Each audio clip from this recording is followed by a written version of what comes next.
기독교를 상징하는 대표적인 단어 한 가지를 꼽으라면 가장 먼저 사랑을 꼽을 것입니다.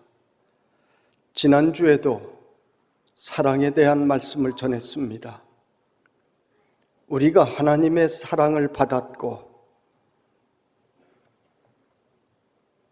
그러므로 우리는 그 사랑을 이웃에게 전해야 한다고 했습니다. 만약 그렇게 하면 세상 사람들이 교회를 바라볼 때 사랑을 느껴야 하는데 현실은 그렇지 못한 것이 많습니다. 언론에서 설문조사한 것을 보니 기독교 하면 제일 먼저 떠오르는 것이 무엇인가 하는 항목에서 이기적이다라고 하는 것을 먼저 선택들을 했습니다. 기독교는 한마디로 사랑이라고 할 수 있는데 이기적이라고 하는 단어는 사랑의 반대편에 서 있는 개념입니다. 이것은 하나님께서 말씀하신 그 사랑을 우리가 이웃에게 잘 실천하지 못했기 때문에 이러한 일이 일어난 것입니다. 하나님께 우리가 죄를 지은 것입니다. 오늘은 실천론에 대한 말씀입니다. 믿음이 있노라 하면서 행함이 없으면 그 믿음은 유익이 없다. 심지어 자신을 구원하지 못한다. 아주 심각한 말씀을 오늘 성경은 주시고 있습니다. 충격적인 말씀입니다. 내가 믿습니다 한다고 해서 구원받는 것이 아니라 그 믿음이 우리의 삶에서 나타나야 한다는 것을 말씀합니다. 이것은 무엇을 말씀합니까? 믿음은 행함과 분리된 것이 아니라고 하는 말씀입니다. 행함이 없는 믿음도 문제요, 믿음이 없는 행함도 문제입니다. 믿음이 없이 행위로 구원을 받겠다고 한 대표적인 사람들이 바리새인들이었습니다. 이들의 행위는 결국 시간이 흐르며 사람들의 시선을 의식하는 행위가 되었고 자신들의 의를 나타내기 위한 행위가 되었습니다. 여러분, 믿음으로 하지 않는 것들은 처음에 출발은 그럴듯해 보여도 결국은 믿음의 길에서 탈선할 수밖에 없는 것입니다. 오늘 한국 교회의 문제는 이원론적인 신앙을 가지고 있는 것이 큰 문제입니다. 믿음 따로, 사는 것 따로 서로가 분리되어 있다라고 하는 말입니다. 겉으로는 믿는데 사실은 믿음에 행함이 없는 껍데기의 믿음입니다.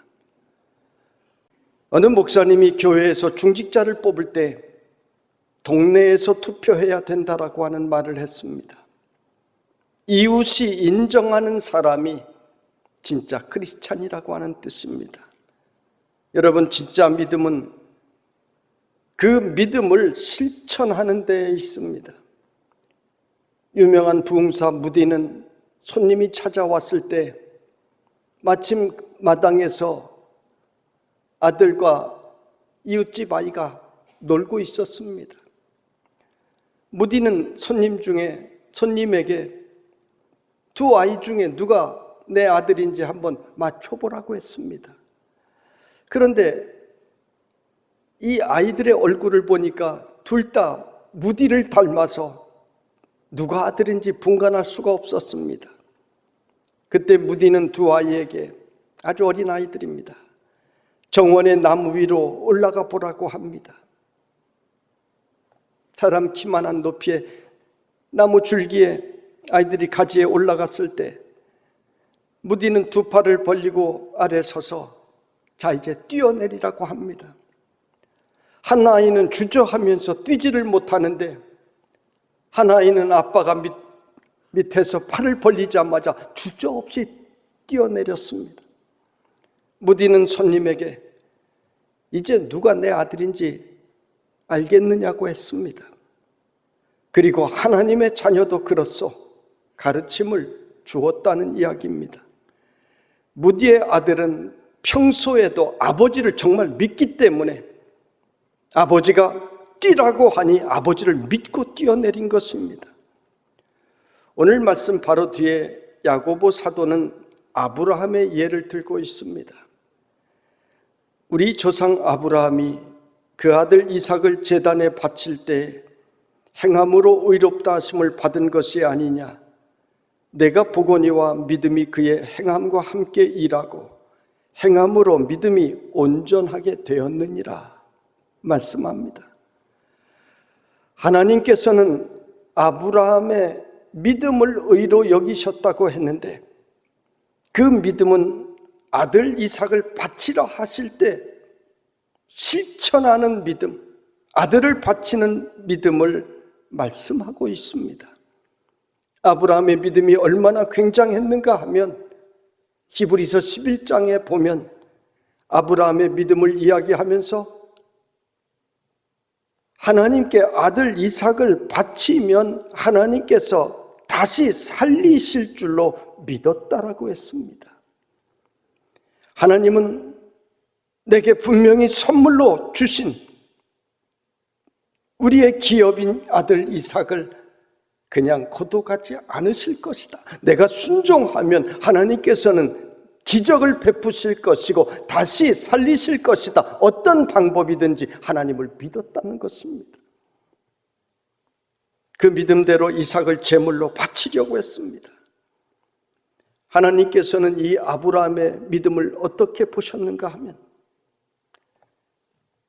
이삭은 이미 제물로 바쳐졌고 죽은 자 가운데서 다시 이삭을 주신 것이다.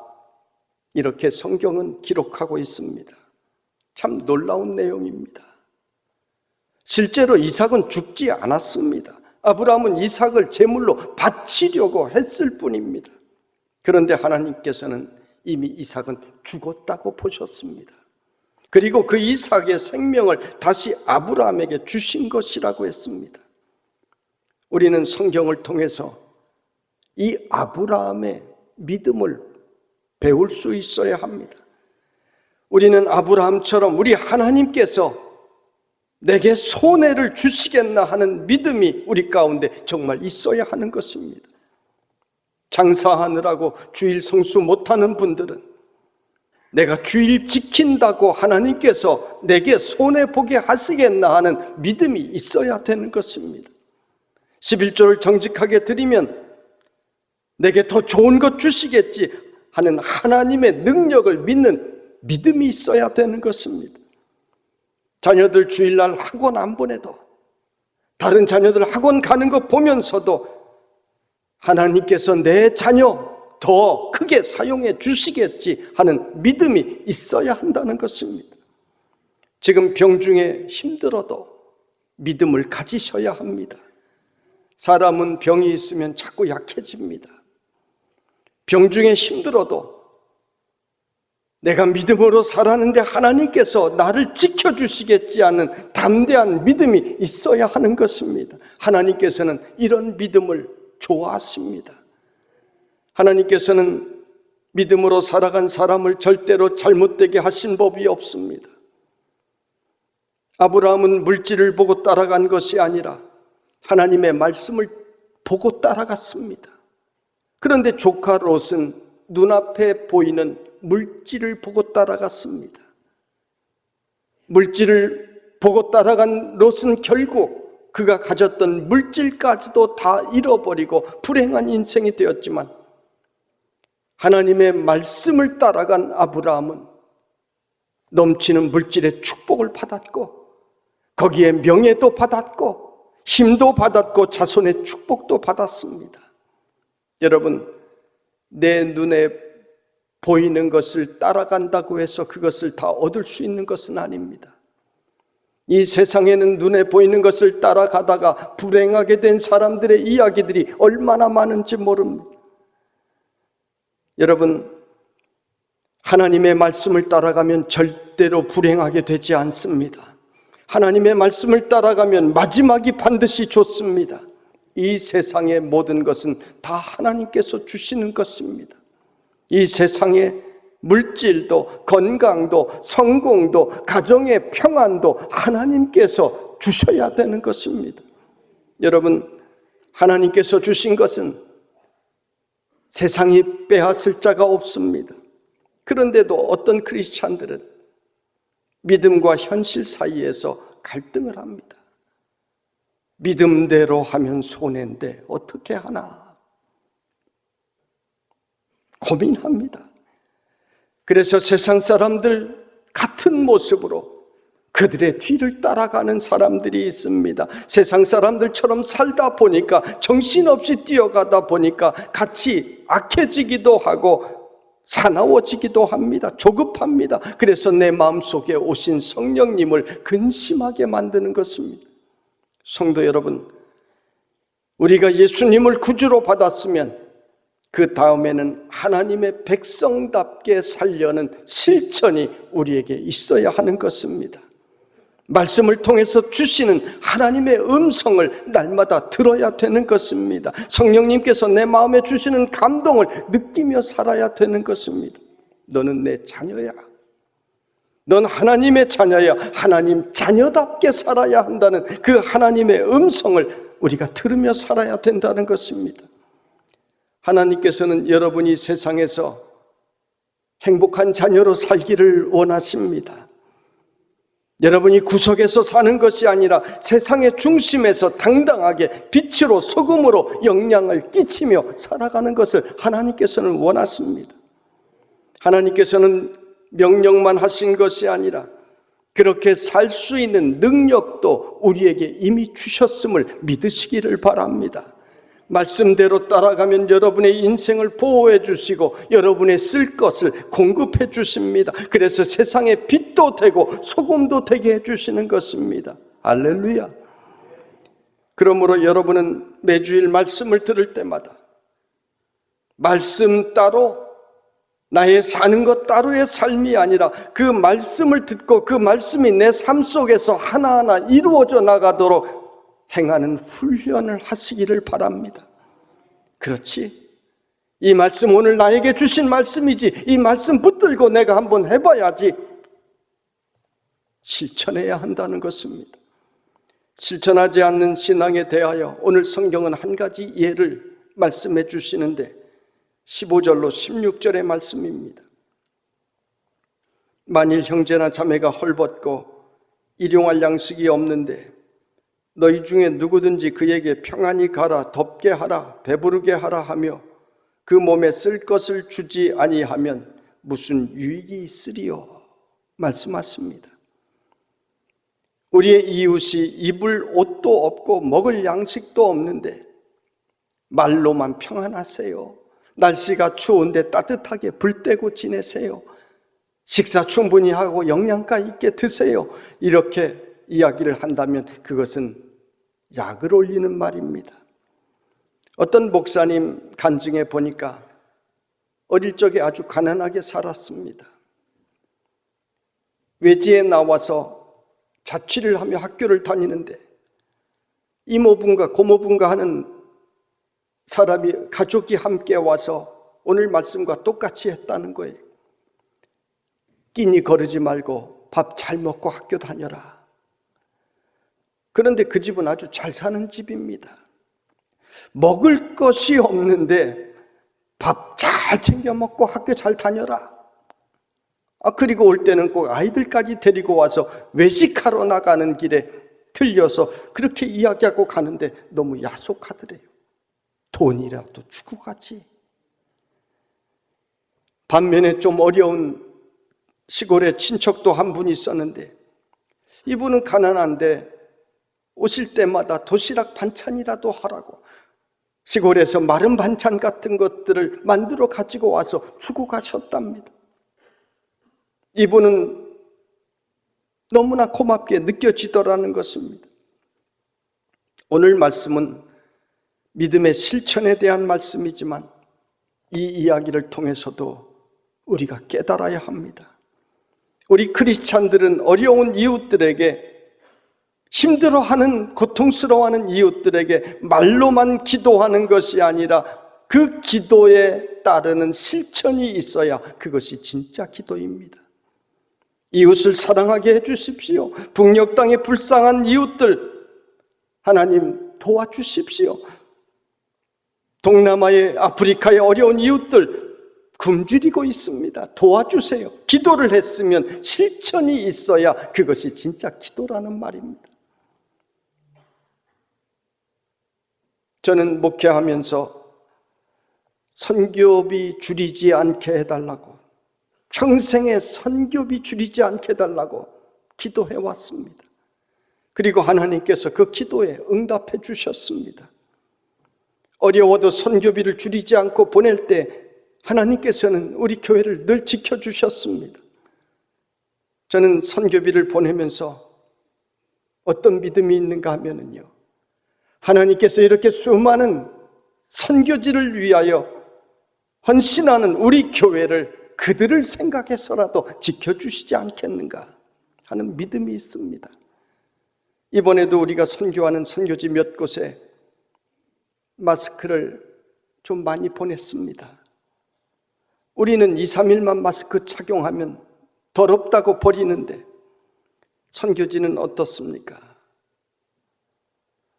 하도 오래 써서 노랗게 변색된 마스크를 아이들이 쓰고 다닌다는 거예요. 그 이야기를 들으니까 부끄러워졌습니다. 기도한 자신이 부끄러워졌습니다.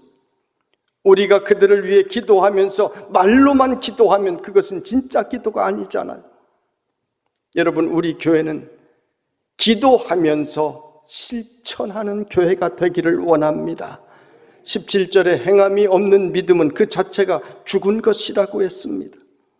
우리 도림교회 성도들은 여러분이 있는 그 자리마다 여러분이 기도한 그 내용들을 매주일 실천해 나가는 행함이 있는 성도들이 되기를 간절히 원합니다. 믿음 주시옵소서 기도했으면 작은 일부터 믿음의 실천을 해야 합니다. 믿음은 나무가 자라는 것과 같습니다. 믿음의 나무는 한 번에 자라는 법이 없습니다. 내가 믿음으로 고백한 것을 조금씩 실천해 나갈 때 그 믿음의 나무가 점점 크게 자랍니다. 작은 나무는 풀잎처럼 힘이 없습니다. 누구나 흔들 수 있고 뽑아버릴 수도 있습니다. 그래서 마귀가 와서 시험하는 것입니다. 이리저리 흔들고 믿음의 씨앗을 빼앗아 가버립니다. 예수님의 씨 뿌리는 비유가 바로 그것입니다. 말씀의 씨앗이 떨어져 싹이 나고 조금 자라기는 하지만 말라버리고 마귀가 와서 그것을 빼앗아가고 그런 것입니다. 여러분은 주님의 성품을 닮아가도록, 그래서 믿음의 나무가 점점 커가도록 우리의 삶 속에서 작은 것 하나하나 실천해 나가는 성도들이 되시기를 바랍니다. 이웃들에게도 하나님의 자녀로 인정받도록 믿음의 삶을 우리가 살아야 될 것입니다. 정직하게 사시고 더 성실하게 사셔야 될 것입니다. 그리고 세상 사람들보다 더 잘 사셔야 될 것입니다. 식당에 가보면은요, 안 되는 집은 벌써 안 되게 장사하고 있습니다. 음식점을 하면 계속해서 쉬지 않고 잘 되는 집을 벤치마킹 해야 합니다. 처음에는 남의 것을 모방해야 합니다. 모든 일들이 다 그렇습니다. 잘하는 것을 보고 배우고 그것을 나의 것으로 만들어야 됩니다. 전도하고 싶으십니까? 나도 영혼 구원하게 해주세요. 기도하고 일어서서 주위를 한번 둘러보세요. 내 주변에는 전도 많이 하는 분들이 있습니다. 그분을 찾아가서 같이 전도하자고 한번 해보세요. 어느 날 나도 전도하게 되는 놀라운 일들이 일어나게 되는 것입니다. 기도 잘하게 해주세요. 기도만 하는 것이 아니라 기도하고 눈을 들어 주위를 한번 보세요. 하나님께서는 하늘에서 무엇을 탁 내려주시는 것이 아니라 우리의 삶의 여러 가지 모습들을 통해서 우리의 삶을 변화시켜 나가시고 우리의 능력도 변화시켜 나가시고 우리에게 놀라운 선물도 허락하여 주시는 것입니다. 기도 많이 하는 분과 같이 기도하다 보면 어느 날 내가 몇 시간을 기도해도 지치지 않고 능력의 기도를 하고 있는 모습을, 나 자신의 모습을 발견하게 될 것입니다. 이웃을 위해 내가 봉사해야 되겠다. 감동이 옵니까? 봉사하는 분들과 가까이 함께하면 나도 봉사와 기쁨을 함께 누리는 사람으로 변화가 되어 있는 것을 볼 수 있게 될 것입니다. 여러분, 믿음은 실천이 동반되어야 합니다. 그러면 그 믿음의 나무가 점점 더 크게 자라고 나는 믿음의 거목이 될 수가 있는 것입니다. 독일에서 히틀러의 독재 체제가 세워지고 온 국민이 히틀러를 찬양하고 많은 교회와 신학자들까지도 히틀러를 하나님께서 세우신 사람이라고 찬양했습니다. 심지어 히틀러는 우리의 구세주, 히틀러를 위해 살고 죽는다는 노래까지 있었습니다. 히틀러는 사람들을 속이는 선전선동의 명수였습니다. 이때 보네퍼 목사님은 하나님은 독일 사람들만의 하나님이 아니라고, 그리고 자신을 신처럼 높이는 지도자는 하나님을 조롱하는 것이라고 하는 방송을 했습니다. 방송을 하는 도중 방송이 끊겨버렸습니다. 그리고 이후 히틀러 암살 음모죄로 감옥에 수감되었고 그는 마지막 편지로 가족과 약혼자에게 시를 써보냈습니다. 그 시는 오늘날 독일에서 가장 사랑받는 찬송의 하나가 되었고 오늘 우리가 파송의 찬양으로 부르는 선한 능력으로입니다. 보네퍼 목사님은 조국 독일이 독재자 히틀러에 의하여 무너져 갈 때, 또 독일 교회가 망가진 모습을 보일 때 실천하는 기독교 양심이 되었고 오늘날 전 세계가 존경하는 인물이 되었습니다. 저도 신학생 시절에 본헤퍼의 책을 읽으며 미래의 삶의 꿈을 꾸었습니다. 나의 삶에 정말 굉장한 영향을 준 목사님입니다. 오늘 우리는 본헤퍼처럼 역사적인 인물이 되자라고 말하는 것이 아닙니다. 다만 성경이 말씀하시는, 또 성령님께서 여러분의 마음속에 날마다 주시는 그 음성을 듣고 부끄럽지 않게 하루하루에 믿음에 걸맞는 실천을 하면서 살아가는 우리 성도들이 되시기를 주님의 이름으로 축원합니다.